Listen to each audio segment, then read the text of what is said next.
गौतम से प्रेरणार उत्स अटे।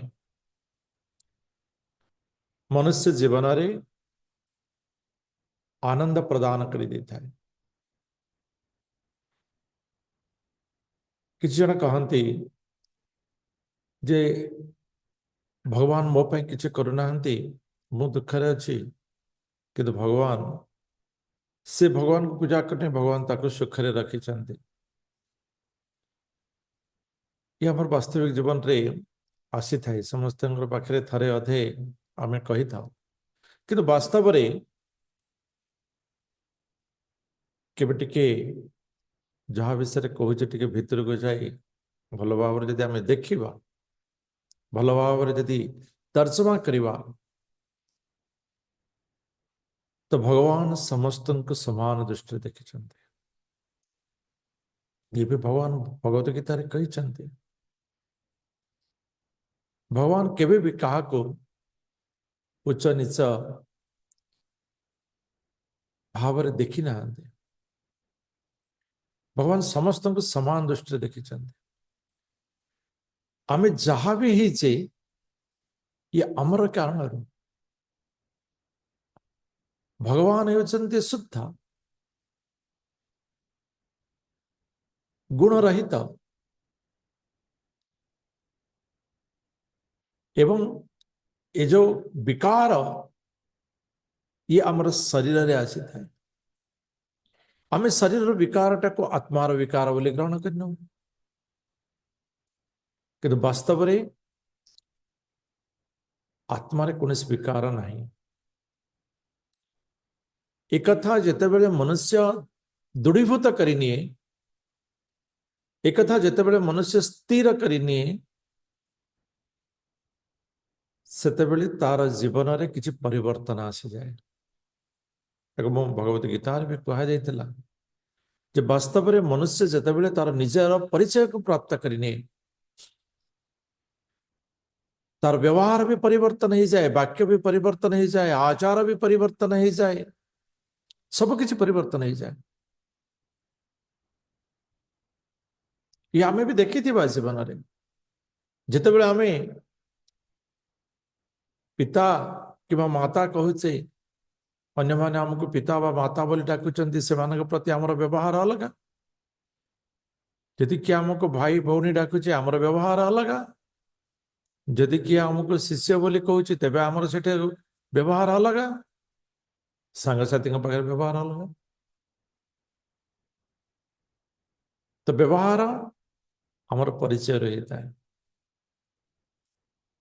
तो निजर स्व परिचय प्राप्त करवा ये जीवन रे एक मुख्य विषय अटे। ताही आत्मदर्शन निजर परिचय को प्राप्त करवा परिचय प्राप्त आम जो प्रकार करवा आमर कर्म भी से प्रकार है फल भी से प्रकार है। यदि उत्तम फल चाहूचे उत्तम कर्म यदि चाहूचे उत्तम परिचय व वास्तविक परिचय हमको प्राप्त करने एवं एथिपाई भगवान कौन करिथांती ये वास्तविक परिचय को प्राप्त करने वास्तविकता को जानिबा पाई मनुष्य को सुजोग दे था।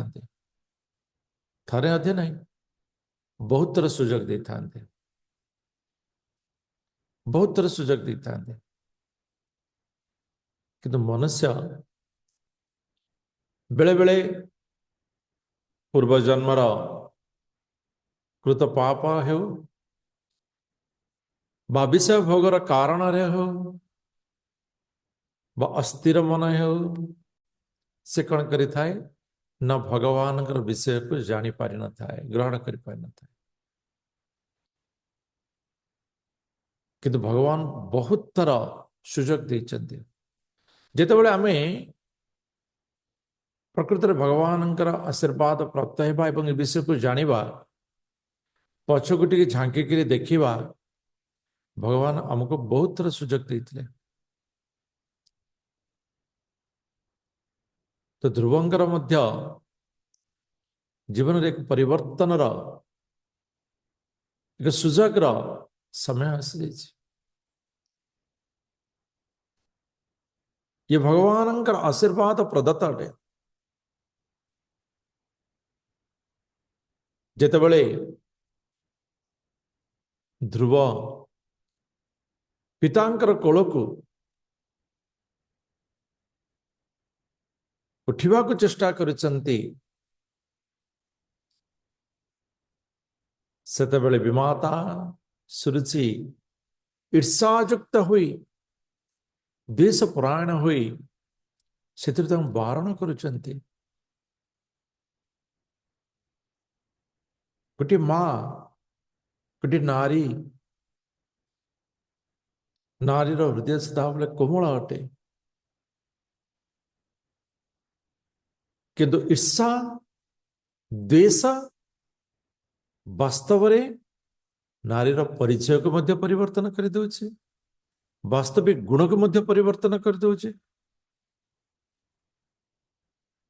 एवं द्वेष तार चिंता करिवा शक्ति को मध्य नष्ट कर दउछि।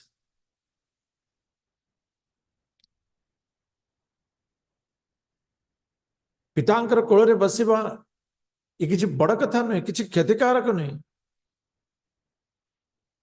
केवल मु चाहू नहीं, केवल ईर्षा और किसी भी नहीं। से धारण करुचंती ना ध्रुव तुम्हें बसी पारिबा नहीं।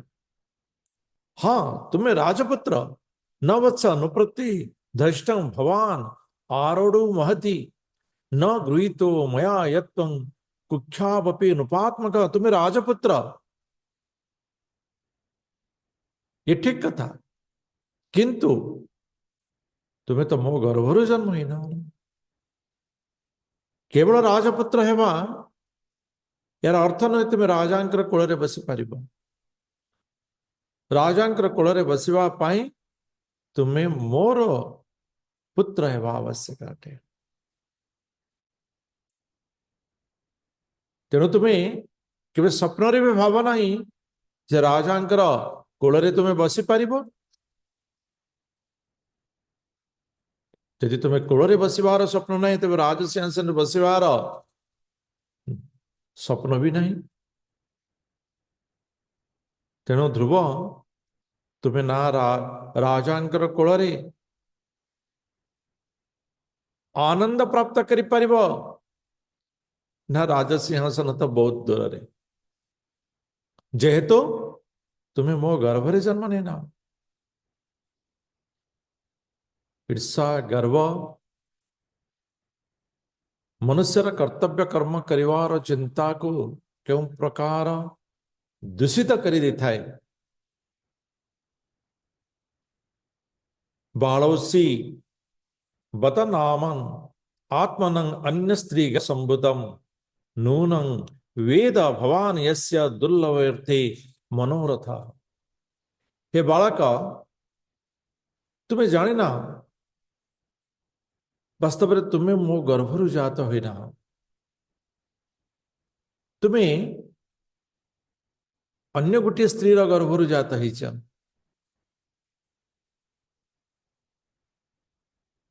जेहेतु तुम्हें सही गर्भरु जात होइछ तेणु तुमर चेष्टा केबे भी सफल हो पारिबो नाही।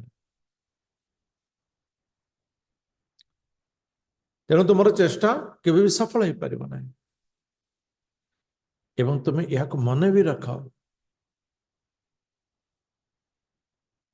जहा तुम दुर्लभ अटे, जहा तुम्हें कदापि प्राप्त करि परिबो नाही, सत चेष्टा रे बहुत चेष्टा रे प्राप्त करि परिबो नाही, से प्रकार चेष्टा न करिबा उचित। से प्रकार चेष्टा न करिबा उचित, तुम्हें प्राप्त करि परिबो नाही। तपसाराध्य पुरुषं तस्यैवानुं ग्रहेण मयि गर्भे त्वं साधयात्मानं यदिच्छसि नृपासनम्।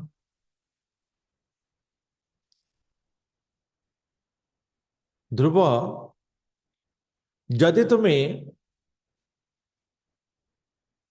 पितांकर कोल को प्राप्त करने को चाहूच, जदि तुम्हें इस सिंहासन को प्राप्त करने को चाहूच, ताले तुम्हें गोटे काम कर, तपस्या कर, भगवान को संतुष्ट कर, आराधना कर, एवं तुम्हें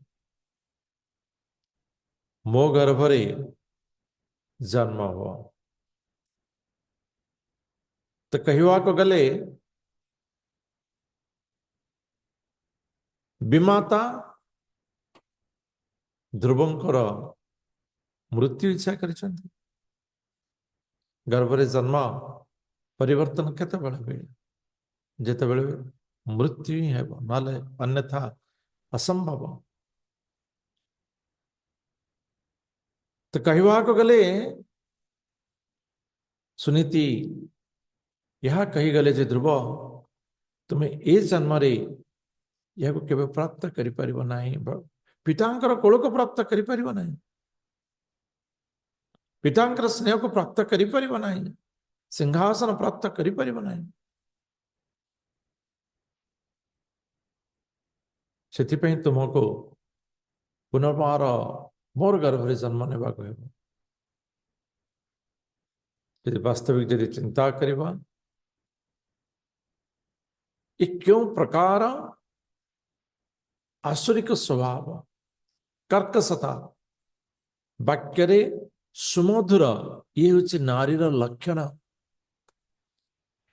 ये नारीर लक्षण, ये नारीर भूषण अटे। सुमधुर वचन कहवा ये नारीर भूषण अटे, किंतु सही नारी जिते बड़े ईर्षा द्वेष परायण हो जाए, धर्म अधर्मर विवेचना नष्ट करी दे थाए, तमोगुणी संपन्नता होई थाए, सेतेबेले तार विचार क्यों स्तर रे पहुंच पारे हमें चिंता करि परिबा। केवल विचार रे परिवर्तन ये मनुष्यर गुण एवं भविष्य को दर्शाई देता है। मैं महामुनि मैत्रेय विदुर को कहते, धर्मात्मा विदुर को कहते, हे विदुर विमाता सुरुचि यही प्रकार अत्यंत कटुवाक्य प्रयोग करी ध्रुवंकर हृदय को विद्ध करिदेले। मातुः सपत्न्या सदुरुक्ति विद्ध श्वसन रूसा दंड हतो जथाहि हित्वा मिशंतं पितरं सन्नवाचं जगाम मातुः प्ररुदन सकाशम।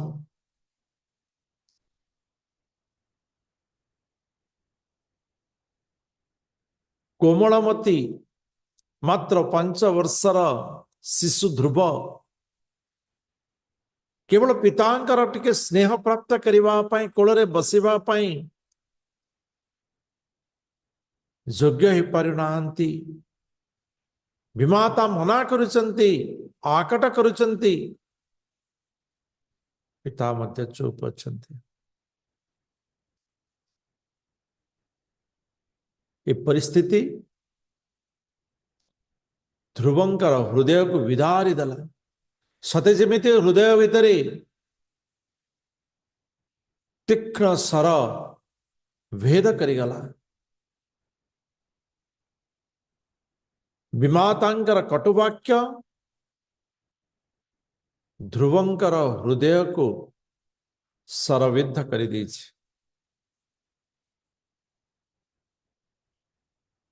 पितांकर स्थिर रहिवा चरित्र मातांकर कटुवाक्यर सरविद्धता पूर्ण वैमात्र ये बालक ध्रुव मनरे अत्यंत कष्ट प्रदान करी। साधारणतः पिला माने अल्प कथारे कांदंती, सेमानंक पाखरे धैर्य शक्ति तो कम रही थाए, बालुत मन बोली कहा जाई थाए। तेबे भी ध्रुव एतिकी कथा पर्यंत सी संभाली नहीं थिले, किंतु ये जो कर्कश कटुवाक्यर सरविद्ध और संभाली पारिले नहीं। कांदी उठिले, क्रंदन वा कहा कर्णरे पात होब, निजर ओठ थरी उठिला। क्रोधित सर्प सदृश नासिका फुली उठिला एवं सौ सौ होई शब्द करुचंती। सश्रु साश्रु नयन स अश्रु नयन, आखि दुईटी कोमलवती बालकर अति सुंदर आखि एवं ताहा लोतकरे भरपूर हो जाइछि।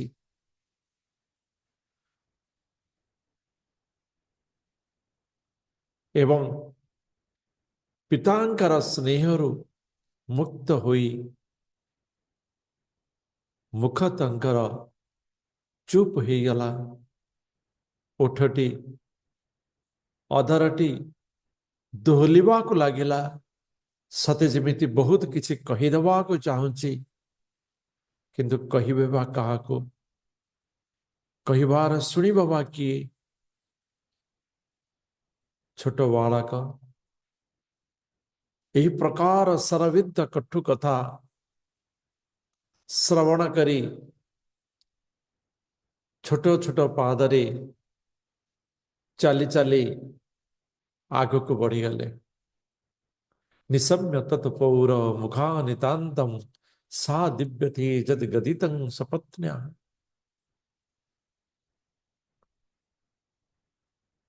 ध्रुव महाराज चली चली पहुंचले निज माता सुनीति पाखरे। कंपित ओष्ठरे दीर्घ निश्वास युक्त होई धार धार आखिर लुह बोही जाउची। मुखर वचन भी बाहरी पारु नहीं। माता को भी सही दुखद परिस्थिति विषय कहवा को भी ध्रुव योग्य ही रही नांती। पुत्रर यही व्याकुल दृश्य देखी माता सुनीति कारण जानिबा पाई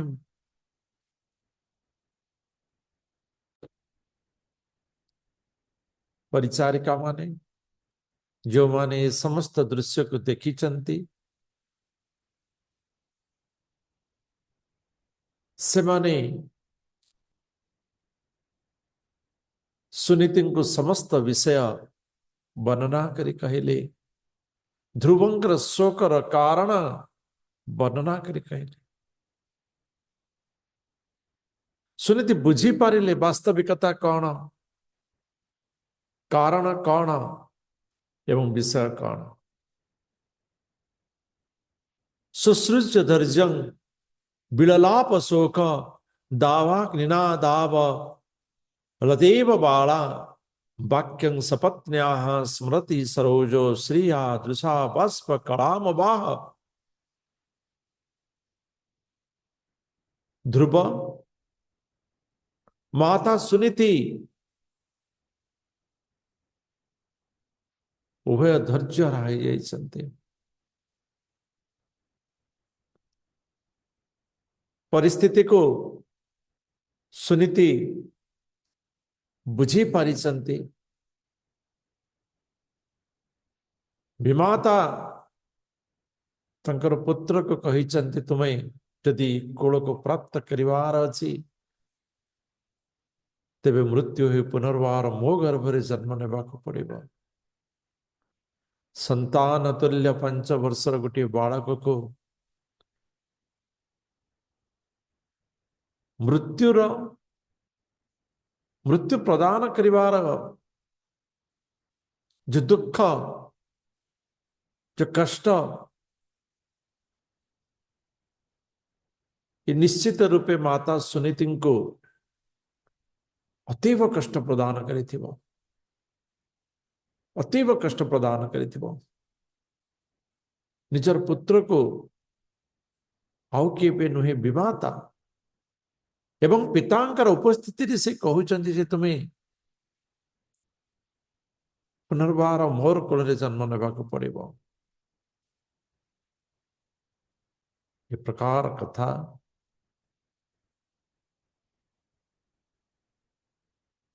सुनीतिंगर कर्ण श्रवण करवा मात्रे सते जेमिति लागिला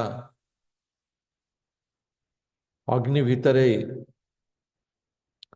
लता आमे देखी छोट लता जो माली गछ ता पाखरे यदि अग्नि संजोग ही थाए से लता क्यों प्रकार सांकुड़ी जाए,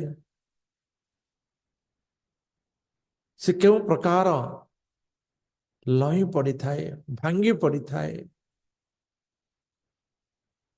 एवं सुनीतिंकर अवस्था से प्रकार हला। सुनीतिंकर अवस्था से प्रकार हला। जड़े भगवत प्रेमी एवं जड़े भगवत विमुख भितरे ये प्रभेद रही है। ये प्रभेद रहता है। यदि आमे भगवत गीता को उद्धार करिवा तेबे जिते बेले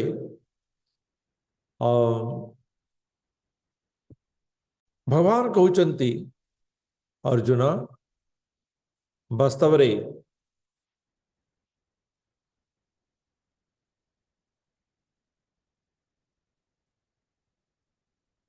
तुम्हें निजर कर्म विकर्म अकर्म को जानिबा दरकार। तुम्हें तुम्हारा कर्म विकर्म अकर्म को जानिबा दरकार। एवं 18 नंबर श्लोक को जदि जीवा चतुर्थ अध्याय भगवान कहउचंती अर्जुन तुम्हें केवल कर्म नुहे कर्मण्य कर्मयाः पश्येति अकर्मणि च कर्मयाः स बुद्धिमान मनुष्येषु स युक्तः कृष्णं कर्म कृत्। परिस्थिति समस्त समान थाए। परिस्थिति केबे भिन्न हुए नहीं, परिस्थिति समान थाए। किंतु जड़े प्रेमी भगवत प्रेमी भक्त आउ जने भगवत विमुख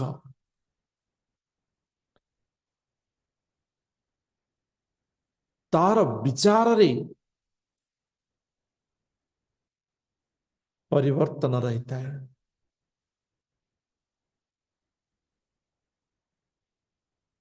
एवं सुनीति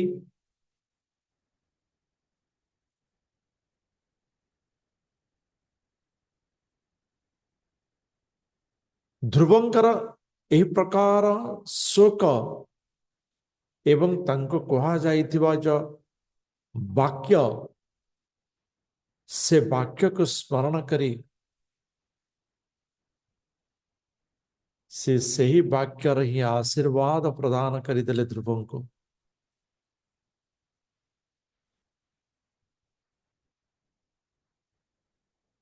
कौन कहले दीर्घं सुसंति वृज्जि नस्य पारम अपश्यति बालक माहवाला मां मंगलम तात परेशु मस्ता भुक्ति जनो तत् पर दुख दस्तत।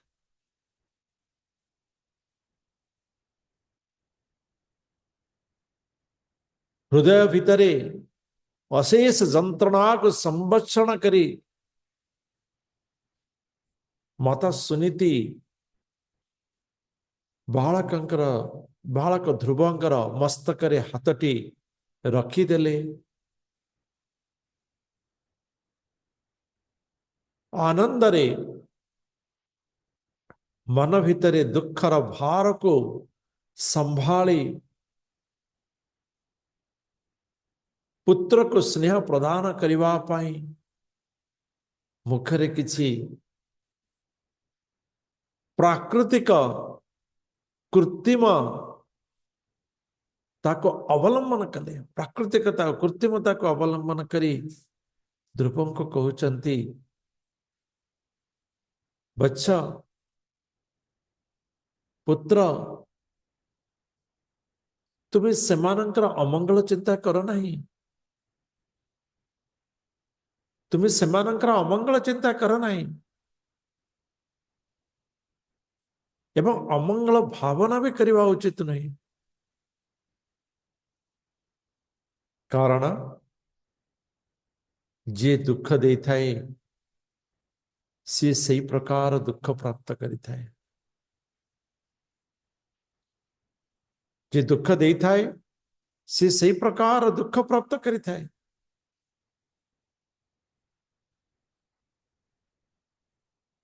तेणु आमे जदि अमंगल चिंता करिवा किछि अमंगल अंश आम भितर भी रही जाए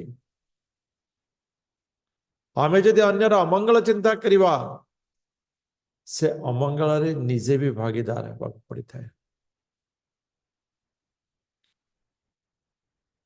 ये साइंटिफिक ट्रू ये साइंटिफिक ट्रू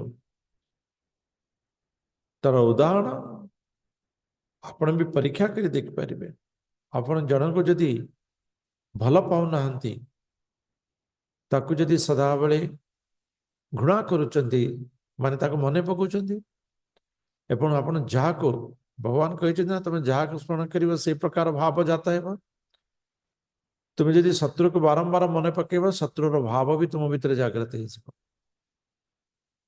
ये सत्य कथा जने डॉक्टर टीवी चैनल रे थर कहते विषय जड़े व्यक्ति घरे जन को विरोध करुए से बहुत विरोध करे ए प्रकार विरोध प्राय केते दिन था एक्चुअली से जना पड़ा कौन ना तार गोड़ हाथ माने आंठू सब चली पारा डॉक्टर को बहुत देखा 4 वर्ष 5 वर्ष काल किसी भी हो पारा ना जड़े साधु ये साइंटिफिक कि नहीं किंतु वास्तविकता ये से कहले कि तुम घरे ए विषय इम्तिकार आउ कहार अच्छी ना से तो ना धरिया को भी कष्ट माने एते दुश्मनी तो से साधु कहले से कारण तुम्हें ए रोग को प्राप्त कला ताठू ए रोग आसला जेहेतु तुम्हें ताकू स्मरण करुच बारंबार ताकू गाली दौच ताकू स्मरण करुच जहाँ को आम गाली दौचे तार तो रूप वर्ण स्मरण तो आम रोचे ना जहाँ को आम स्नेह करुचे कम स्मरण करुचे कि जहाँ गाड़ी दौचे बेसी स्मरण करुचे दीर्घ माने तो जो बेसी स्मरण कर अभ्यास कौन है ना तार गुण भाव आम भीतर आसी जाए तुम्हें ताको त्याग करने को चेष्टा कर जंत्रणा दृष्टिकोण से त्याग करने को चेष्टा कले जंत्रणा कमी भी गला तेणु आम जहा को हो पारे आम कहवा जे मत भल पाई ठीक ही पारे किंतु आम जार अनिष्ट चिंता करवा से अनिष्टतार किसी फल आम प्राप्त कर नवा जदि आमे सुन हेबा को इच्छा करुचे तेबे अन्यर मध्य केबे अनिष्ट चिंता करबा उचित नहीं।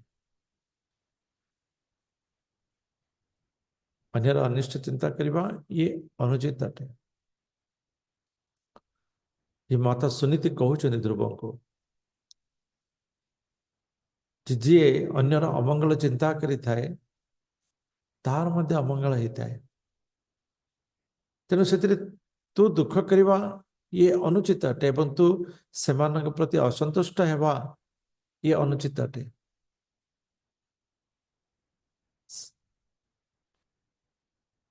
सत्यं सुरुचि अभिहितं भवान् मे यत् दुर्भगाया उदरे गृहीतः स्तन्येन वृद्धश्च विलज्जते यान् वार्जेति वा बोडो मिडस्पतिर्मा। सुनीति कहउछन्ति हे वत्स ध्रुव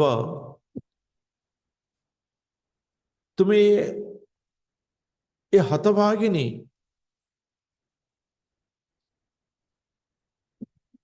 नारीर उदर रे जन्म ग्रहण करिछ एवं मु मध्य किंकर्तव्य बुणा मु तुमको जन्म देछि भाग्यता देनी ए परिस्थिति रे मु मध्य किछि करि पारो नाही। तोर शोक को मु मध्य नष्ट करिवार योग्य भी नुह। तेणु जो परिस्थिति निजर हाथ रे नाही से परिस्थिति विषय चिंता करिवा शोक करिवा ये ज्ञानी रा लक्षण नहीं।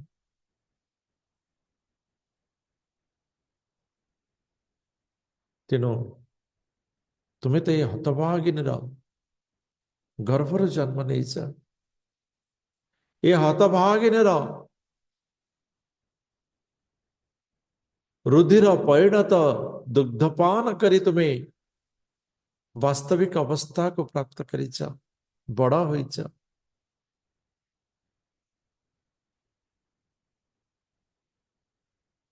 तेणु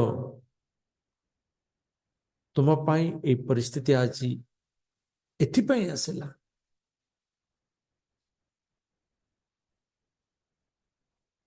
जो माने प्रकृत ज्ञानी जो माने भगवानंकर प्रेम रे अभिहित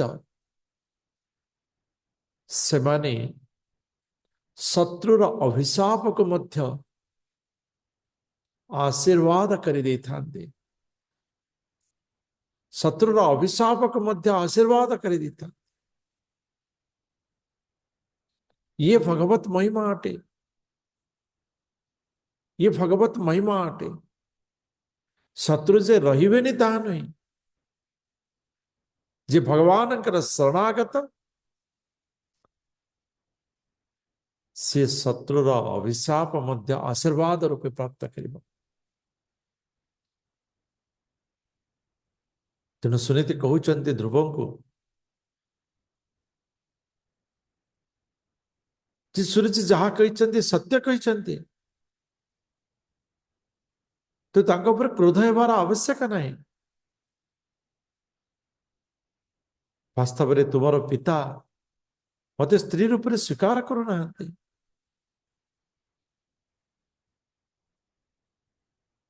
राजमहल रे उपस्थित दासी बोली मध्य स्वीकार करूना।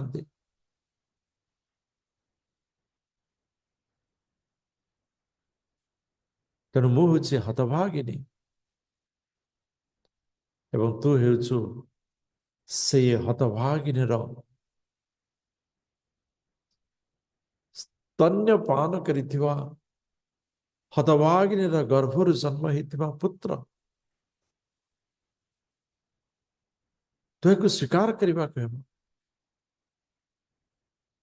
तापर कौन करिया हेबो आतिष्ठ ततात विमत्सरस्त्वम उक्तं समात्रापि जदव्य जदवी अलीकम आराधयो दक्ष जो पाद पद्मं ददीच्छसे ध्यानसनम उत्तमो यथा।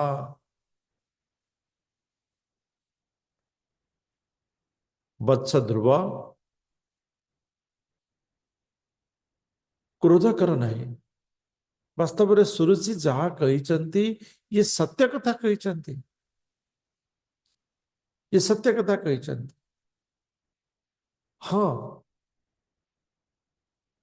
परिस्थिति अनुसार ताहा आमको कटु बोध हेउची, दुख प्रदान करुची, ये सत्य कथा। किंतु सी भी जहाँ कहते ताहा मिथ्या भी नुई, ताहा भी सत्य अटे।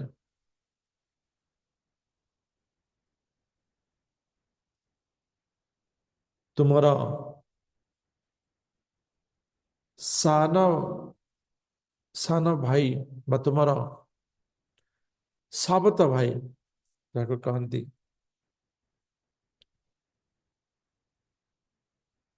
सी सिंहासन रे बसिवार योग्य अटे।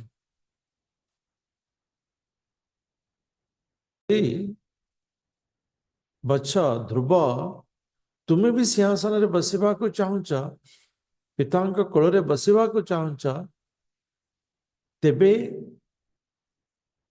सुरुचि जहाँ कहते तुम्हें ताको पालन कर, तुम्हें ताको ग्रहण करनिया।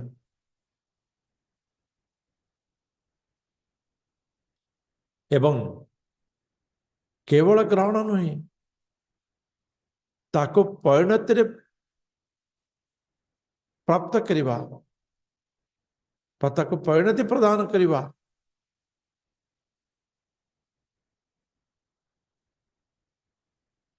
एथि प्रति दृढ़ हुआ एवं काल विलंब न करी तुम्हें से ही परम पुरुष भगवान शरण रे चली जा। कहते ना, तुम्हें भगवान शरण जाओ, पुनर्वार वो गर्भरे जन्म हेले तुम्हें सिंहासन प्राप्त करिब। तेबे माता सुरसिंगर कथा अनुसारे, विमाता सुरसिंगर कथा अनुसारे बच्च ध्रुव, तुम्हें काल विलंब न करी से परम पुरुष भगवान शरणागत ही जाओ। ये हेउछि भक्तर लक्षण अटे। सुखरे हो दुखरे हो से सदा बड़े भगवान शरणागत हो रहता है।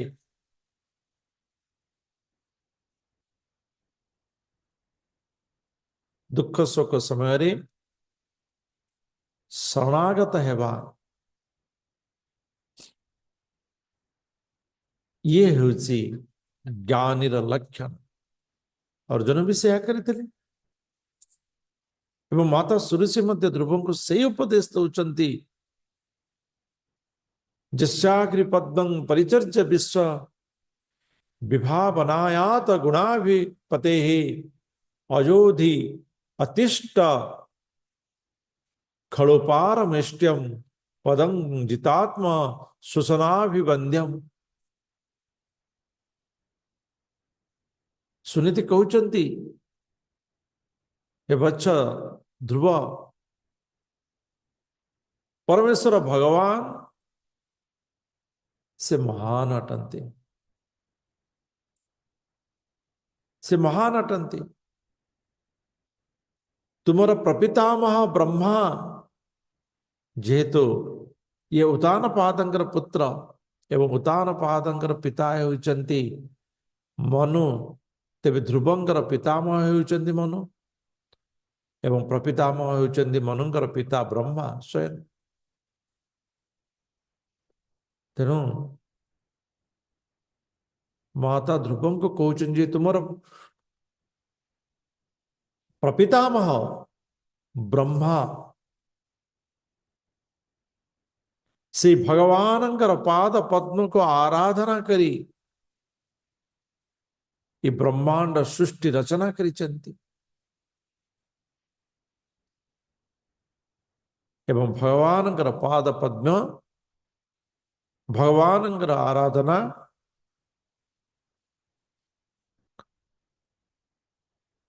तांको यही प्रकार योग्य करि पारिछि। भगवान होचंती अज, से समस्त भितरे श्रेष्ठ।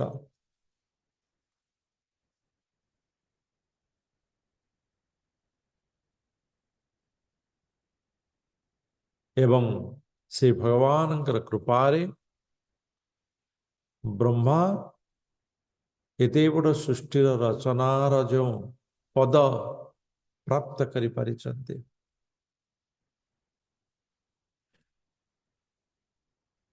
बच्च ध्रुव महर्षि जोगीगण जो मैंने देव दुर्लभ पद को प्राप्त करिथांती स्वर्ग ठारू ऊपर स्तर रे ब्रह्म स्तर रे रहिथांती से माने सदाबेले निजर मन को एवं प्राण वायु को संयम करी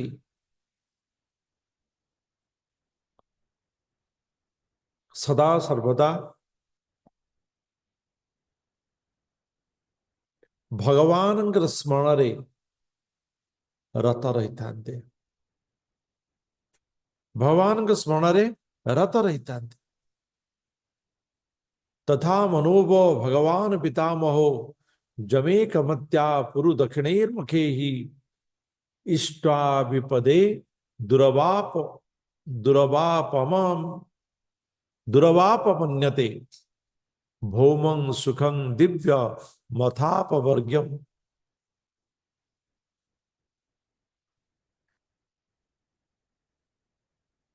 सुनीति पुत्र ध्रुवंग कहउचंती ये तुम प्रपितामह विषय मु कहली कि तुम पितामह मनु से कौन करिसंती। देखंतु एटी गोटे विषय मने रखिबा एवं उचितता भी। सुनीति वास्तव में ध्रुवं को जो रक्त रे से जन्म रही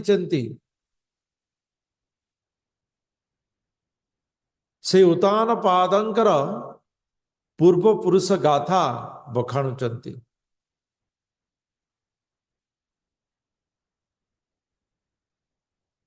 वास्तव में ये भी साइंटिफिक अटे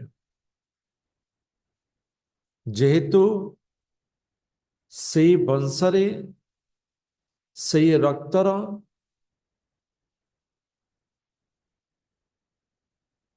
गुण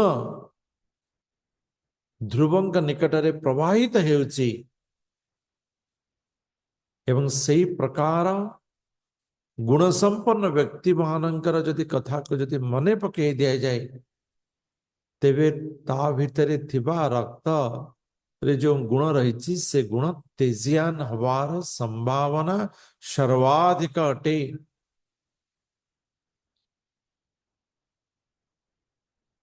तेणु निज वंश पराक्रम को स्मरण करिवा ये आमर वास्तविक गुण को विकसित करिवार ये प्रयास अटे। एवं सुनीति मध्य सेया करुचंती जे तुमर प्रपितामहंकर एही प्रकार भगवान को स्मरण करी से समस्त ब्रह्मांड रचना करिवार क्षमता प्राप्त करिसंती। सेतिके नुहे जेतेबेले पुत्र मनु को कहिले तुम्हें वंशर वृद्धि करिवार अछि तुम्हें विवाह करिवा को हेबो विवाह करिवा को इच्छा नथिबा मनु तपस्या करिथिले।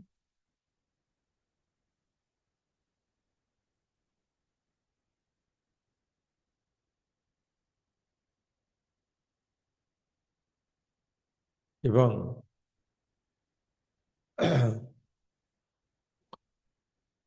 यही प्रकार कन्या को प्राप्त करिथिले एवं स्वयं भगवान को पुत्र रूप में प्राप्त करने थे।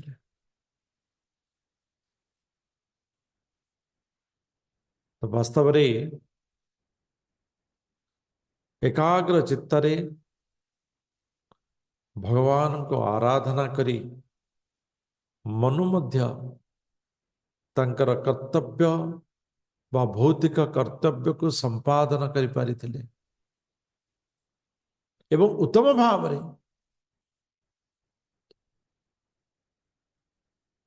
एवं भौतिक कर्म को संपादन करिबा परे सेथिरे सफलता प्राप्त करिबा परे से आध्यात्मिक कर्म को मध्य सफल करी मुक्ति हुई पारिथिले, मुक्ति प्राप्त करि पारिथिले। बच्च ध्रुव तुम्हें सही वंशर रक्त बस सही वंशर गुण प्राप्त करिथिबा योग्य पुत्र अट। वास्तव रे तुम वंशर पराक्रमता हेउछि भगवान को संतुष्ट करी मुक्ति हेबा। तेणु तुम्हें यदि वास्तव रे वंशर मर्यादा रखा चाहूच तेरे तुम पाई भगवान को संतुष्ट करने विषय ही एकमात्र अटे, ये आवश्यक। एवं तेणु विमाता जहाँ कही किसी भूल कही ना, तुम्हें ताको स्वीकार करा एवं परमेश्वर को प्राप्त करने यथाशीघ्र तुम्हें प्रस्तुत हो जाओ। यथाशीघ्र भगवान को प्राप्त करने अपेक्षा समय हेले देखिबा ये केवे भी नहीं। भगवान विषय ये सदा ग्रहण्य अटे। तेणु तुम्हें अतिशीघ्र प्रस्तुत हो जाओ।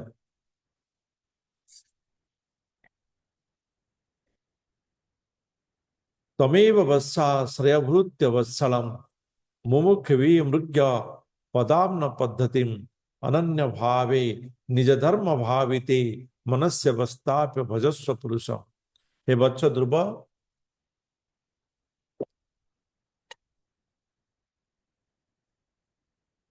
तुम्हें मध्य से भक्त वत्सल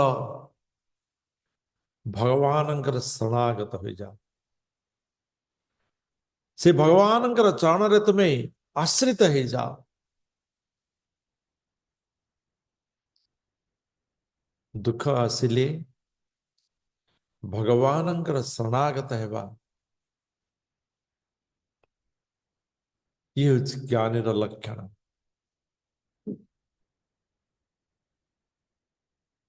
जो माने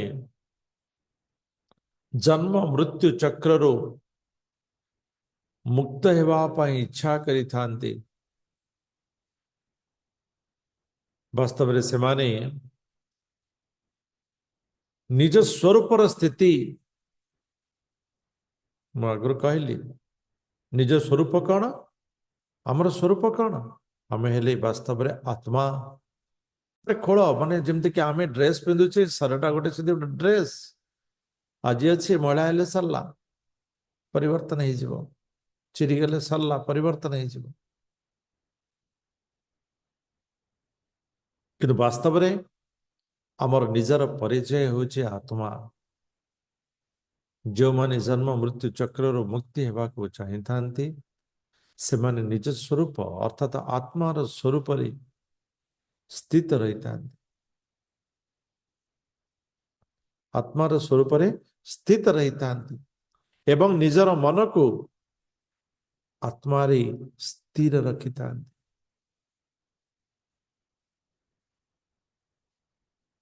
मन को आत्मारे स्थिर रखी थांती आत्मज्ञान एवं परमात्मा चिंता सदाबले करि थांती, परमात्मा स्मरण सदाबले करि थांती, परमात्मा भजन सदाबले करि थांती। से परम पुरुष को भजन करि थांती, गुणगान करि थांती। एवं से प्रकार व्यक्ति भगवान पद्मपाद आश्रित हुई जन्म मृत्यु चक्रରୁ मुक्ति पाई जाए।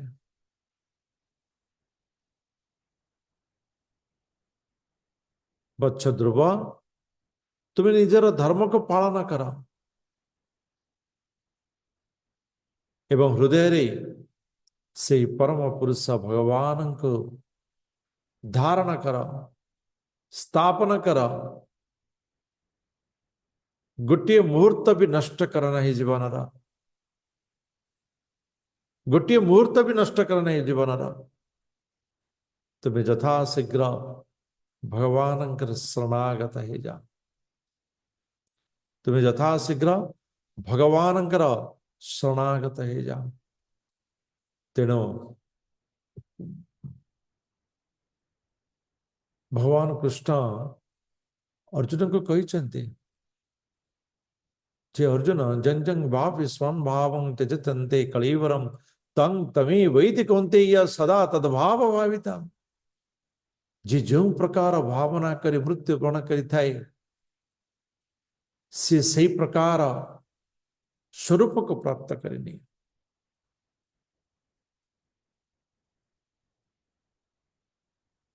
तेणु हे अर्जुन, तुम्हें ये विषय को जाना एवं तस्मात् सर्वेषु कालेषु माम अनुस्मर युध्य च। तेणु तस्मात् सर्वेषु कालेषु सदा सर्वदा सब समय रे माम अनुस्मर, मते स्मरण कर एवं युद्ध कर। मया अर्पिता मनोबुद्धि मामे वैश्यसि असंशयम्।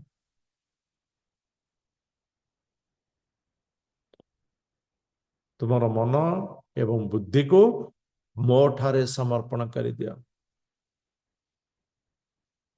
एवं यह निश्चित दे तुम्हें मोर भाव को ही प्राप्ति करना,